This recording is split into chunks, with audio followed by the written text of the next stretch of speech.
Radhe Radhe friends, welcome back to my channel. आज हम करेंगे देवउठनी एकादशी 2025 कब है, शुभ मुहूर्त क्या है। इसको जानने से पहले आप मेरी वीडियो को लाइक, शेयर और सब्सक्राइब करें।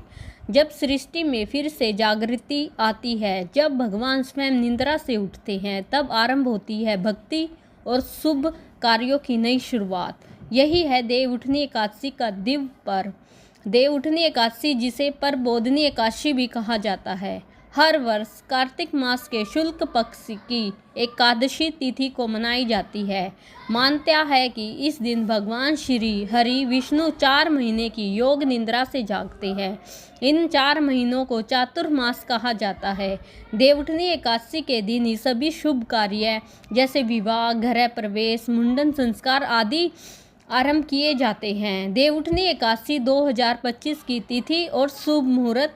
इस वर्ष एकादशी तिथि 1 नवंबर 2025 को सुबह 9:11 से आरंभ होगी और 2 नवंबर 2025 को सुबह 7:31 पर समाप्त होगी। व्रत पारण का शुभ समय 2 नवंबर 2025 को प्रातः 6:34 से 8:46 तक रहेगा। इस दिन विवाह, घर प्रवेश, यज्ञोपवीति और अन्य शुभ कार्य की शुरुआत की जाती है। और प्रातःकाल ब्रह्म मुहूर्त में उठकर स्नान करें, स्वच्छ कपड़े धारण करें, भगवान विष्णु और तुलसी माता की मूर्ति या चित्र के सामने दीपक जलाएं, भगवान को पंचामृत, तुलसी दल, फूल, फल और मिठाइयाँ अर्पित करें। इस दिन तुलसी विवाह का विशेष महत्व होता है। तुलसी जी का विवाह भगवान शालिग्राम विष्णु से कराना अत्यंत शुभ माना जाता है। व्रत के दौरान पूर्ण संयम रखें, भक्ति में मन लगाए, यदि संभव हो तो निर्जल या फलाहार व्रत रखें।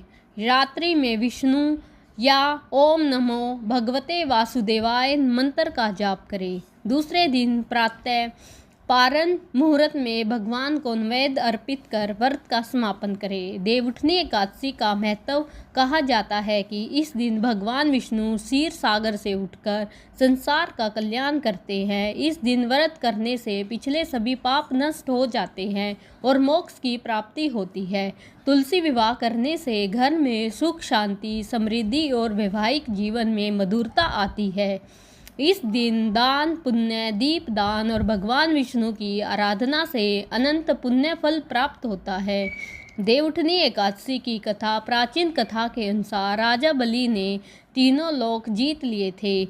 तब भगवान विष्णु वामन अवतार लेकर उनसे भिक्षा में 3 पग भूमि मांगने आए। 2 पग में उन्होंने पूरी धरती और आकाश नाप लिया और तीसरा पग राजा बलि के सिर पर रखा, जिससे वे पाताल लोक चले गए। भगवान विष्णु वही 4 महीने तक योग निद्रा में विश्राम करते रहे। जब कार्तिक शुक्ल एकादशी आई तब वे उठे, इसलिए इस तिथि को देवउठनी एकादशी कहा जाता है। और इसका पूजन मंत्र ओम नमो भगवते वासुदेवाय नमः या ओम विष्णु नमः।